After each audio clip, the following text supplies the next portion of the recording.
অসম কেবিনেটত কেইবাটাও গুৰুত্বপূৰ্ণ ঘোষণা কৰিছে ডক্টৰ হিমন্ত বিশ্ব শৰ্মা।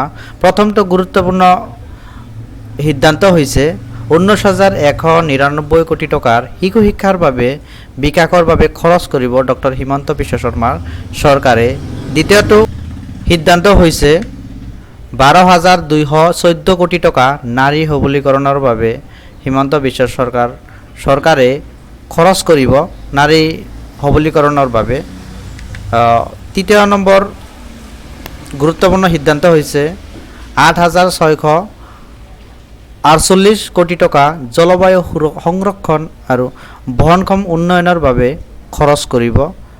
তাৰপিছত 4 নম্বৰ সিদ্ধান্তৰ ভিতৰত হৈছে 946 কোটি টকা দিব্যাংগসকলৰ অন্তৰ্ভুক্তি আৰু সুলভতাৰ বাবে খৰচ কৰিব অসম চৰকাৰ তথা অসম চৰকাৰৰ যিটো হিমন্ত বিশ্ব শৰ্মাৰ চৰকাৰ আছে তেওঁ খৰচ কৰিব।